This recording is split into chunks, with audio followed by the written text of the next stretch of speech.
Coming in hot. Coming in hot. Shoot that. Hey, why not? Yeah, coming in hot. Coming in hot. Just like the fajita. I write what I live. My life in the speaker. I'm nice with the flow. Just like the demeanor. I'm feeding my fam. I'm feeding the meter. They got the iron while I got the steamer. What's going on, guys? Welcome to episode 4 of Catching Up with the Wings. Can you believe it's been 4 weeks already? No. It's crazy. This week, we want to start a new series. This series is going to be all about nutrition and diet, specifically calories in, calories out is what we're calling it. So this first episode of the new series for episode 4 is going to be calories in. So we're super excited. We get asked this a lot, as far as how do we diet, how do we meal prep, all those types of things. So we want to provide some of that value for you guys, dive in and kind of go over all that. But camera just froze. Yeah. But before we do, let's talk about the week. How was the week been? It was a good week. You weren't here last week. I was not. I was at the lake with the girls. My sister has a little trailer on a lake up in Michigan, and I took the girls up there to hang out and spend some family time with them and their cousins and my mom and dad, and they had a blast. They picked up a ton of seashells and got a boat ride, a ship ride, so they had a good time. But yeah. Cool. What else did we do this week? Let's see. One thing that stands out would be the ice bath. There it is. Let's talk about the ice bath. Oof. How's the ice bath, Betty? Well, I don't want to ever do it again. If I'm going to be truthful, I thought that I was going to go into it and mind over matter that, and sure didn't. Sure didn't. Sure didn't. The old matter took over the mind, and well, in my defense, watch out for the matter when it takes over for the mind. In my defense, it says first timer shouldn't go 35 degrees in full submersion. So it was only 35 degrees, you guys. 35 degrees. Hot in there. It says you're supposed to work yourself up so to hot. It, especially if you've never. Hey man, that's only the second one I've ever done. So. Yeah, but most people aren't like you, and I don't know. The second I got in excruciating pain in my feet happened, and I was not, all I could think of was pain. My body just thought of pain. Yeah. And then, just like the biological things start happening. Like, I was thinking about this. If I ever am in a situation where I fall into some cold water and some ice water, I will pass out. You did. I could feel myself passing out. Like, I could. Well, you won't, because you're going to train for it from here on out. You're going to practice it. You're going to master it. And then when you fall through that ice one day, you're going to live. I just don't want to go anywhere cold ever. Like, why? I'm always so cold anyway, so. I ended up going in for how long? 15 minutes? 15, a little over 15. A quick little 15 ski in the ice. Yeah. To be fair, I was not fully submerged the whole time because it was in our bathtub. Yeah. So like my knees were out or my chest was out. So I had to choose between knees or chest. So I kind of started with my knees in and then slunk down a little bit, and then, eventually got my chest under, but my knees were out. So. But I feel like if you even shaved that into half the time, because only like half your body could physically fit in there, I think that's still really good. Yeah. So. I suppose. What else did we do? We went to the zoo. Yeah, that was fun. Great. That was great. Super cool. Our kids, if you guys don't know, they love birds specifically, but really all animals. So, the zoo is obviously a hit. Fort Wayne has a really amazing zoo, you guys. Like, for being what I would consider a smaller town, their zoo is top notch. We saw a lot of cool animals. They just redid a couple exhibits and added a bunch of stuff, and it was a fun day. We got to ride on the little sky cart and It was actually kind of boring and That part was expensive. very boring. But aside from that, we went through all the things. We saw the animals, so they love that. And then on Thursday for our daddy-daughter day, I took them to the pool. It was like 95 degrees. So we hung out at the pool all day. And I don't want to say all day, but 3 or 4 hours. We came home and watched a movie, and it was super nice. And I think on Tuesday we're going to go see a movie. So next week maybe In we'll the be talking theater. about, in the theater. So yeah, it's been a really good week, very productive. Hope you guys have had a great week as well. So yeah, calories in, calories out. Let's talk about it. So you just got off a diet. So what was the biggest thing that you learned from your diet, as far as, we talked about the beginning, how it was easy, and then how you had to go a little bit further. So what was something that you kind of learned from doing the calories in, calories out thing? Well, I think a lot has to be said of like different diets and everything. I thought it would be a lot more difficult, but I mean, like, just as you said, it's calories in, calories out. And also, I feel like taking into consideration your activity level too, to kind of counter that as Yeah. well. Like if you know you're going to take in more calories, well, then duh, dummy, you got to burn more calories if you want Yeah, to keep your weight and stable. just to kind of define this episode, let's stick more on the calories inside. So right now, what I want to talk about here is not expending energy. I just want to talk about what we're putting in our bodies, and then we'll kind of dissect next week the expenditure side of things. But right now in 2023, 71.6% of Americans are either overweight or obese, and the obesity number is more than half of that. Almost 40% of Americans are obese. So that's over 2/3 of people that you encounter right now are clinically overweight or obese. It's a literal pandemic in our world. I want to talk about a little bit later why I think that is, and the importance of making sure that we realize how big of a problem that this is, and that we start to do something about it. So, as Vedi said, it's either eat less or move more. I think the best practice is probably a combination of both. But for right now, let's just talk about what calories in would be defined as. So for me, I would define calories in as food that you consume. We could call it a diet. We could call it a meal plan, nutrition plan, or strategy, however you want to break it down. Diet, what is a diet, right? It's just a tool that we use to initiate a caloric deficit or a caloric surplus, depending on our goals. Like for me, obviously, me and Vedi now actually, we're trying to slowly gain weight, but we want to make sure we're gaining it in the right way. But again, when 71.6 of Americans are overweight or obese, I'm sure most people would apply to wanting to be in a deficit. So the diet is just the plan of attack. How are we going to do that? What systems are we going to put in place to make sure that we're losing weight? We'll talk about, safe rates of weight loss and all that stuff there. It doesn't matter what you think. It doesn't matter how you feel. If your body is not in a caloric deficit, you will not lose weight. It is impossible. You cannot defy the laws of thermodynamics. Whatever diet you love, if you think it's a magical diet because it helps you lose weight by maybe not eating this or not eating that, that's not the case. The reason why that diet works is because by whatever means it's achieving its success is initiating a caloric deficit.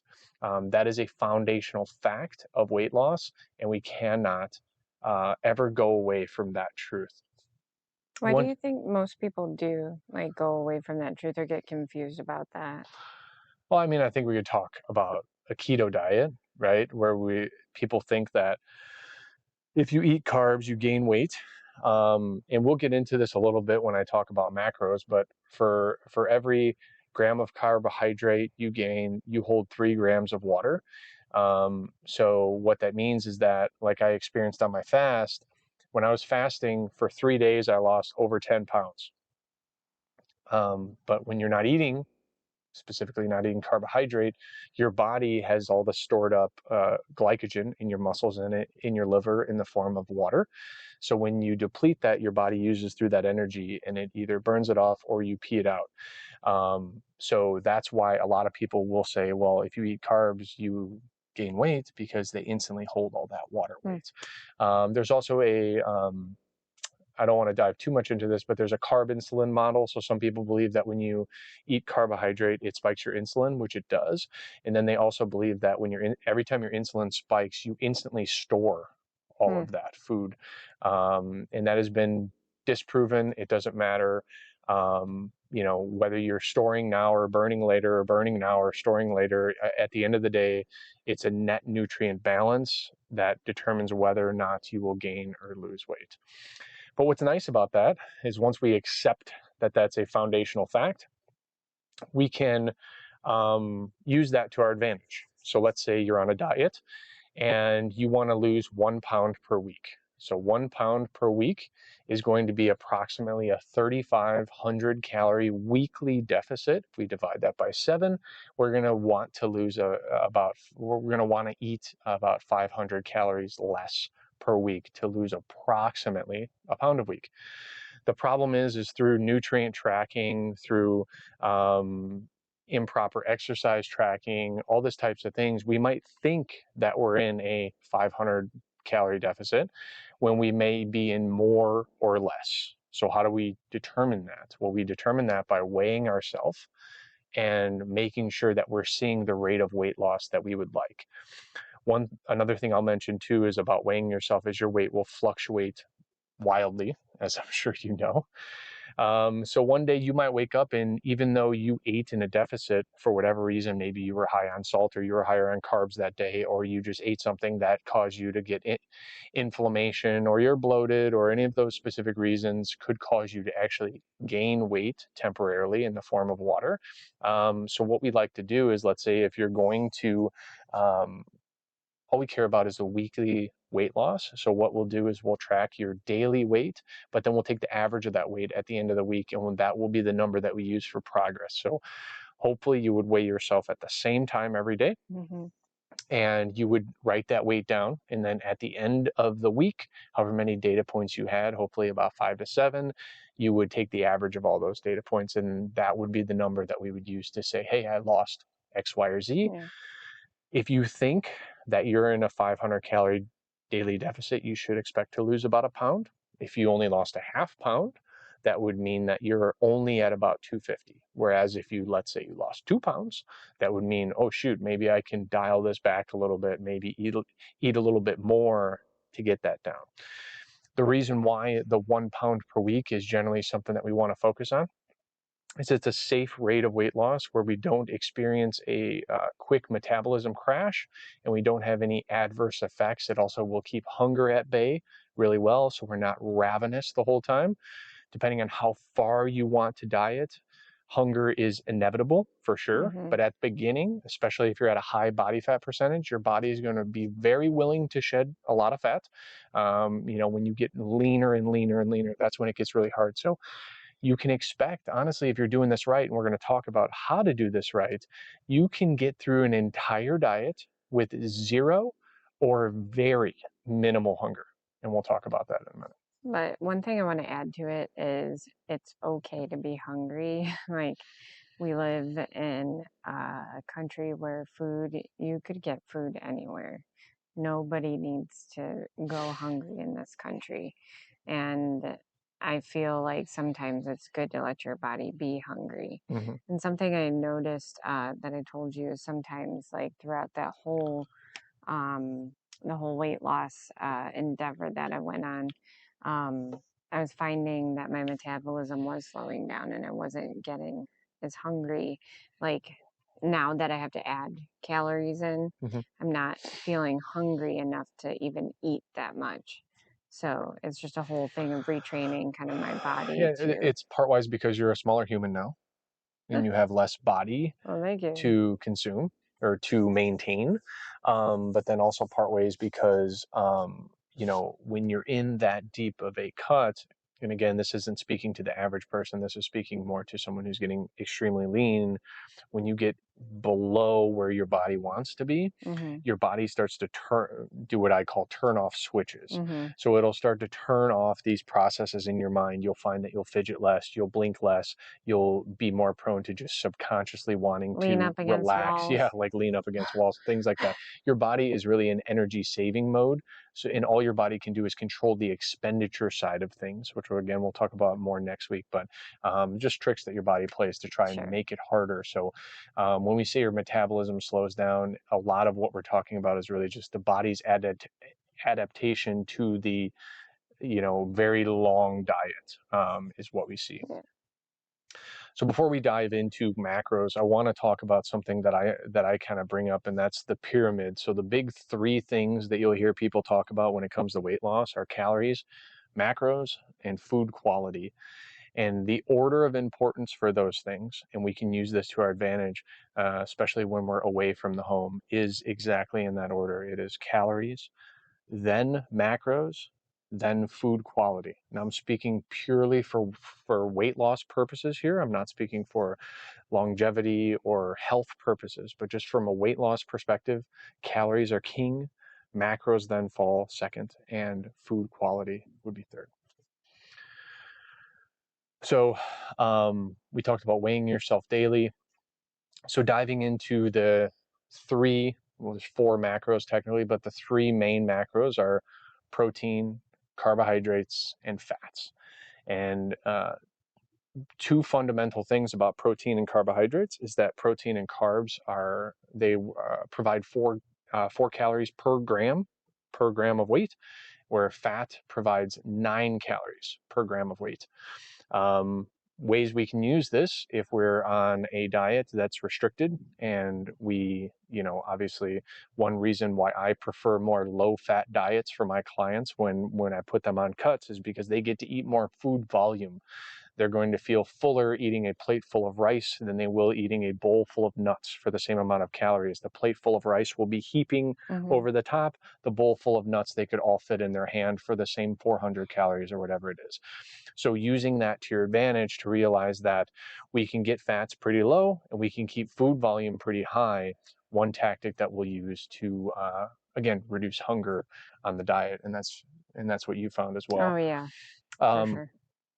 Dissecting the three macros individually, protein by far is the most important macro. Protein also has the highest thermic effect. What thermic effect means is the energy that your body uses to break that down is the highest on protein. Estimated up to 30% of the energy consumed from protein is used actually in digesting the protein. So if you eat 1,000 calories of protein, for easy math, 300 of those are just expended in breaking it down. So it's it's Ooh, that's kind of nice. like free calories there, which is one reason why high protein diets are really good for weight loss. Also, in that breaking down process, your body is active the whole time it's doing that. So it ends up keeping you a little bit more full. So satiation will be a little bit higher. And when you're on a deficit, especially a very long deficit, high protein will spare muscle loss. When you have protein in your bloodstream, your body won't say, oh, I need to get some protein from those juicy muscles that you worked on. You're supplementing the protein first, so your body doesn't want to take protein off of your skeleton. So typically, programming for protein would be about 1 gram.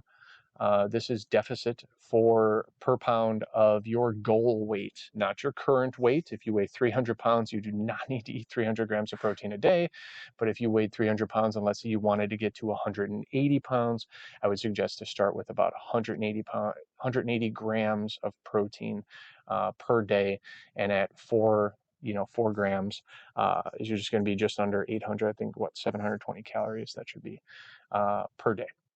Good sources of protein would be obviously animal protein, number one. Also beans, eggs, any dairy, and fish. Those are just off the top of my head. There's obviously other good sources of protein, but just a couple to throw at you there. The next thing that I would program in would be fats. And we would just say whatever your caloric intake is, and we'll talk about what caloric intake looks like more kind of on the expenditure side, because how many calories you eat has a lot to do with how many calories you burn. So if you're a very active person, you're going to need to eat a little bit more than if you're a very sedentary person. So we'll talk more about determining calories on the next episode. But for today, 20% of your daily calories is a safe zone to be in. So if someone was, let's say, on a 3,000 calorie diet, 20% of that would be 600 calories. At 9 calories per gram, you would do 67 grams of fat per day, which is plenty for health reasons and all that. Some people, you don't want to go super, super low on fats. Sub kind of 40 grams or so is kind of getting in the danger zone, but 20% for most people should keep you there. If you need to go up to 25%, that's absolutely fine as well. Your body, every cell in your body needs fat to function properly. Hormonal things, all of that type of stuff needs fat to fully function properly. So that's why we want to keep it again at that 20% range, sometimes even 25 if the calories get super low. And then last, the most demonized of the macros is carbohydrates. What we need to understand about carbohydrates is that they provide us with energy via glucose. Our body is much more efficient at functioning off of glucose. Our bodies can also function off of fat or ketones as an alternate source, but our bodies prefer glucose significantly. As I mentioned earlier, it also stores energy in the muscles and liver. 1 gram of carbohydrate is 3 grams of water, which means that most adults will carry between 8 and 12 pounds of water on their skeleton, so just in their muscles. So cutting out carbs. When we see the keto diet, I lost 13 pounds in a week. Well, yeah, because you stopped eating carbohydrates and you lost 13 pounds of water. Now the weight loss can begin. As soon as you eat those carbs again and start drinking water, your body's going to store all that water back. So don't think it isn't magic. You just hit that thing. And then we'll also have people to where they think they're low carb, but they're actually not. So what they notice is they'll see that this rapid weight gain and rapid weight loss and rapid weight gain and rapid weight loss because they're constantly coming in and out of being in ketosis. So that's another thing, another reason why I think that low carb diets are totally fine and they absolutely work. I think they're very unsustainable from a eating outside of your plan standpoint, and also very frustrating because of the water weight fluctuations from bringing in and taking out carbs and all that type of thing. It can be very demoralizing when you've been on a diet for a long time and then you have to go to grandma's for Thanksgiving and you come home and you gained 8 pounds. And it's just kind of like, really? Even though we know it's not real weight, it's still mentally seeing that scale jump up that much can be tough on some people. So whatever calories you have left from the programming, again, we talked 1 gram per pound of goal weight for protein, 20% for fat. The rest of your calories go into carbohydrate. Preferring eating around training and just after your training. If you're doing weightlifting, if you're doing running, if you're doing anything like that, that would be the best time to have them. The worst time to have them for a lot of people is right before bed. Doesn't affect me very much, but if I were going to cut the carbs out at a time of day, I would prefer to do them before bed. So using the 3,000 calorie example, we have about 720 protein, 600 fats. So that's going to leave about 1,400. So, just round number math, calories. So we would subtract that off and then divide by 4, because again, carbohydrates are 4 calories per gram. That would tell us how many carbohydrates to eat per day. That make sense? Yeah. I mean, I just pretty much lived all of this and you set up a program for me. So what I just went over there is how you would set your own macros. So when you go to MyFitnessPal and it asks you how active you are, it's just determining a basal metabolic rate, or your TDEE, which is your total daily energy expenditure, which again, we'll talk more about next week. And then it's going to, based on that, it's going to recommend how many calories you eat and kind of dissect the protein in the macros in a similar manner. I did want to touch on a fourth macro A lot of people don't know this, but alcohol is actually its own macro. It has 7 calories per gram. Obviously, we all know, weight loss and alcohol consumption don't really go hand in hand. I am not one to be on the exclusion bandwagon, but I would say that excess alcohol consumption while on a cut is going to be very detrimental to your progress. Reason being is that your body views alcohol in the bloodstream as a poison, and your body will take everything it's doing, that would be muscle building, fat burning, anything like that. All processes are pretty much halted, and the number one priority in your body at that point is to get the alcohol out. It typically takes the body about 1 hour to remove 1 drink from the bloodstream. So if you go out to dinner, you have 4 beers, you're awake for 16 hours a day, 25% of your day is now going to be spent getting alcohol out of your bloodstream and not burning fat. So just keep that in mind. If you do that 1 day a week, probably fine, probably very sustainable and fine. But if you're doing that 3, 4, 5 times a week, it can really, really add up. And then not to couple on the hangover effect and dehydration and kind of all the other things that go along with drinking. I think it has a place, but just while you're on a diet, really try to limit it, severely limit it if you can. Anything on that? I mean, I know a lot of people that are dieting that drink like fishes, and I don't know. I never knew that really before. Yeah. So. Yeah, it's really tough. So it's something where it's not. I don't think the bad thing about the alcohol is the calories, because a lot of people would say, well, I tracked it, and they just don't understand that your body is trying to actively get that out. So that's one reason why you see people with beer gut, because they're always under the influence. They always have alcohol in their bloodstream, so anything that they eat, their body just automatically stores. It's like, I'm not dealing with this, I'm not messing with this right now. So you get a lot more fat storage when there's alcohol in your bloodstream, and typically the gut is the easiest place for it to go. Interesting. I did not know that. So I want to touch a little bit on food quality. So again, when we get into like the sustainability of this, I think the biggest thing people struggle with is like, well, I travel a lot, or, around the holidays, like how do I get around this, or how do I know what to do? So it is you could eat pizza every single day, and as long as you burn more calories than you consumed in pizza, you would still lose weight, guaranteed. Not the best thing to do, because pizza's not the most nutritious food in the world, and over time, it is a shame.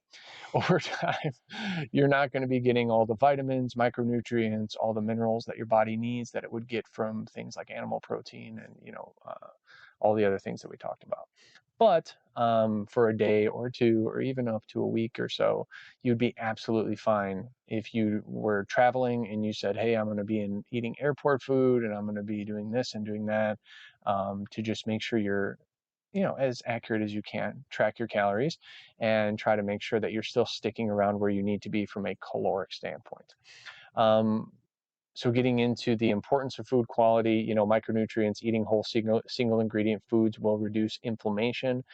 I have had clients that lose up to 8 pounds just by switching their diet from processed food. And these people, some of these don't even drink. They're switching just from processed foods to whole foods, and they don't realize that how much that garbage that you're putting in your body actually causes your body to get inflamed, and that inflamed is extra water weight that you carry, and extra weight that you have to lug around with your body.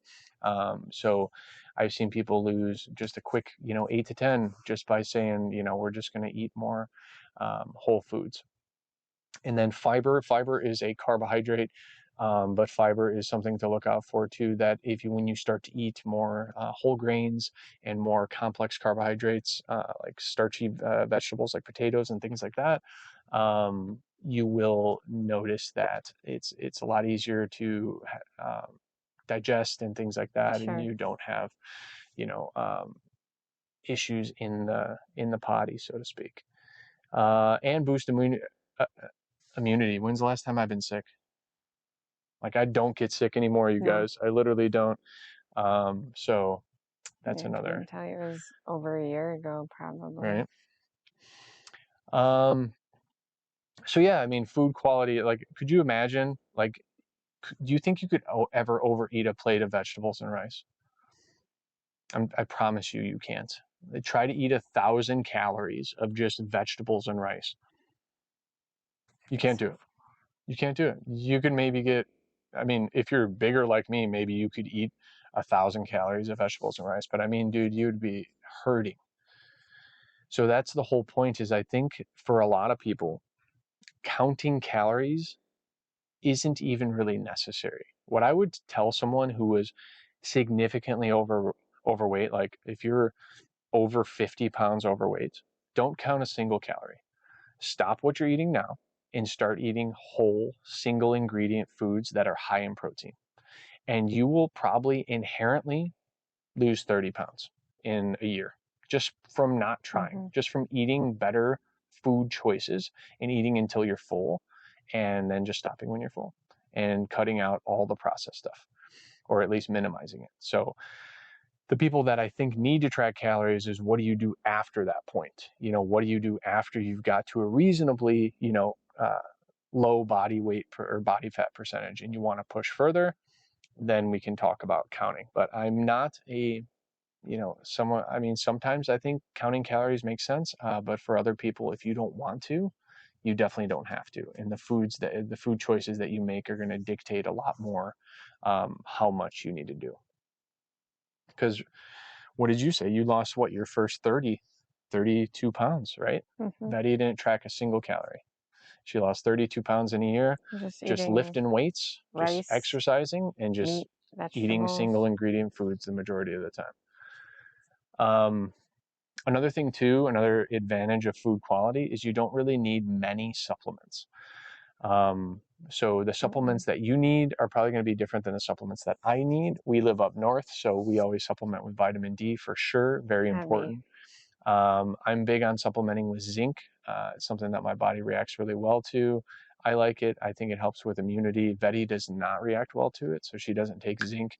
I also don't eat very much fish, so I do supplement with fish oil just for the omega-3s. If you do have fish in your diet, you would not need to do that, nor would you need vitamin D if you spend a lot of time outside or if you live in the South where you get good sunlight year-round. I do vitamin C because it helps absorb vitamin D. We don't eat a lot of citrus either, so I do end up supplementing vitamin C as well. But aside from that, that's really all that I ever supplement. And then our kids get a multivitamin and vitamin D just to... Yeah, make sure your kids get their vitamins too. That's a big one. So how do we take all of that and put this into practice, right? So how do we make sure that we're on the road to success the majority of the time? And the more control you take of this, the easier that's going to be. So a lot of times you'll hear people that keep close to their diet generally are people that are really good at meal prepping, really good at finding foods and surrounding themselves with foods that are going to work with their diet. If you live in a household where there's cookies and chips and pizza all over the house all the time, adhering to your diet is going to be a lot harder. Not that it's impossible, but when the temptation is there, you're hungry, you're in a deficit, and you see a slice of pizza, boom, there it is. That's hard with the kids' food because they tend to have a little bit of a different diet. Yeah, so I mean, our kids are not eating chicken, broccoli, and rice all the time. So for us, we do have some of those foods around, so it makes life a little harder. But even though the life is harder because the foods are around us, every one of our meals are figured out in advance. I eat almost the same things every single day, not because I believe that's the only way, because I find that that's extremely easy for me. It takes any decision-making fatigue out of, oh, what do I eat? How do I fit this in? Blah, blah, blah, blah, blah. I don't have to think about it. I already have my diet figured out for every single day, and I just eat the same things all the time with the exception of 1 or 2 meals a week where we might eat out or we might just change here and there. That's how I prefer to do it. Other people will have 3 or 4 meals for each meal. So breakfast, they might have, 2 to 3 things. For lunch, they might have 3 or 4 things. They might have a few dinners that just so happen from their calculations kind of work for them. It's kind of where I stand. And then they kind of eat those same things relatively all the time and just rotate between them. Having healthier snacks around, things like that, switching to apples and, more fruit and veggies as opposed to, like I said, chips and Cheetos and cookies and things like that are a huge, huge thing. Another thing I'm a big fan of that I believe in for sustainability is the 80-20 rule. 80% of your diet is going to be those whole single ingredient foods on plan, those quote unquote diet foods. But you guys, you don't have to adhere completely to that. You can take up to 20%, sometimes even 25%, honestly, of your diet, and you can eat whatever you want. If you have that 3,000 calorie per day diet plan, or 2,000 calorie per day diet plan, I think is more common, that's up to 400 calories a day that you could eat of ice cream, cookies, popcorn, Cheese popcorn. whatever you want. That is where the sustainability comes in, is when we don't exclude things and we Yeah. build healthy relationships with the things. And then all of a sudden we get to have that. We just learn how much is safe for us. So when you've been doing this for a year or so, you can go out to the What you kept bar, saying to me. you can have a couple drinks, and you can even eat that burger and fries if you want. And guess what? It's not going to affect you. You might not lose any weight that day, but that's okay. You'll get right back on the horse tomorrow. This is a lifestyle. Think of the diet that you program in as more of a lifestyle choice as it is just this temporary 16-week rush to the end to see how much weight I can lose. Yeah. You look at the big picture and think about how am I going to eat sustainably for the rest of my life, then all these things start to fit in. And I found that I enjoy everything I eat. I eat 4 tacos for lunch every day. They're not Taco Bell tacos. They're not, the authentic tacos, but they're homemade meal prep tacos that taste really dang good. I could eat those every day for the rest of my life. You can find those same meals for you that fit into what you like and work with the macros that you have. So don't give up and just keep trying different things and you'll be able to find it. And if you have any tips, or you need any tips, just DM me. I'll be happy to walk you through some stuff. Another way that I use that I think sustainability comes in mind, and I kind of touched on this earlier, was just getting back to the pyramid, having calories at the top, having macros below, and having food quality at the bottom. If you have to travel for work and you're going to be in the car for 6 hours, fast food might be an option. It might just be something that you have to do today. You're not going to hit your food quality. You're not going to hit your macros, but you don't have to go over on your calories. You can decide. You can pull up to the McDonald's drive-thru and it has the calories next to every single item that you're going to order, and you can choose things that will work for you. Your macros are out of whack, quality's out the window, but we can still make sure that we don't completely derail our progress for today, right? So that's that. That's kind of everything in a nutshell. I just want to round out this discussion with a couple, comments. And I think the two main problems that we have, and the reason why almost 72% of Americans are overweight or obese, is, not as much their fault as it is a few kind of foundational problems. I think the first thing, we are surrounded with ultra palatable, hyper addictive foods. When your body gets sugar and fat at the same time, the signals in your brain are the same signals that go off when someone does cocaine. Your dopamine response to that is flaring.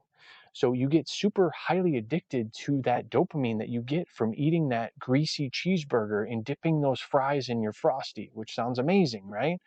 But if we do that all the time, then we're wiring ourselves to get pleasure from food. And that's the next thing I want to say. The relationship that people have with food is so out of whack in our culture. They're using food because they're sad. They're using food because they're happy. They're using food because they had a bad day. They're using food because they had a good day. They're using food because their boyfriend left them. They're using food because of everything in life happened. We need to celebrate, or we need to drown our sorrows in food. And that is a problem when you go to McDonald's. And like I mentioned, the hyper palatable, all hyper addictive foods are very easy to overeat. So you can polish off 1,000 calories like that, because your brain is just saying more and more and more and more and more because of the dopamine response that you're getting from that.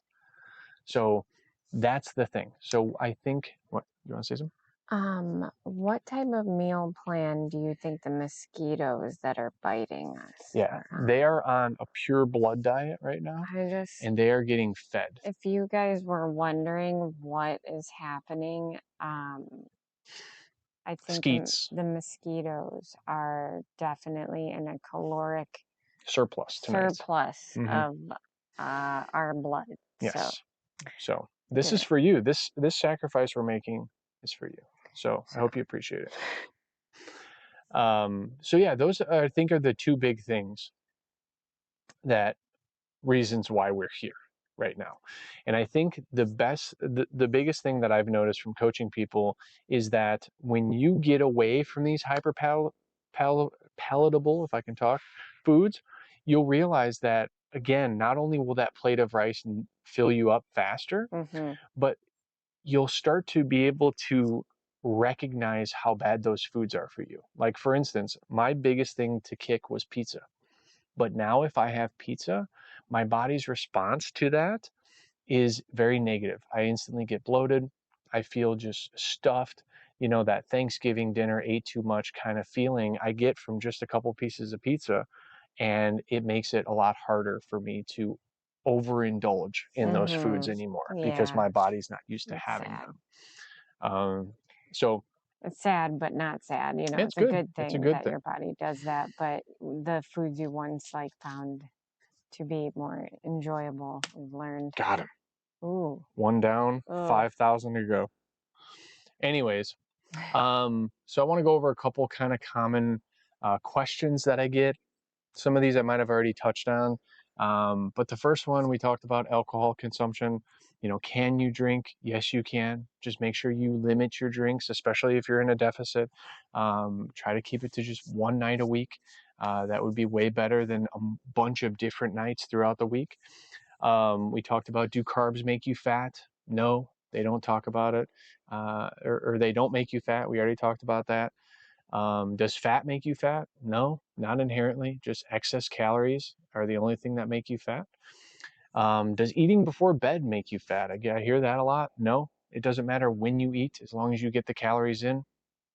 They will not affect storage at any specific time of day. You could eat all of your food, all 3,000 of those calories right before you go to bed. You probably wouldn't feel the best, but it would not increase your weight gain versus if you spread them out throughout the day. There are reasons to spread out calories throughout the day, but is talking from a pure just weight loss perspective, it doesn't matter.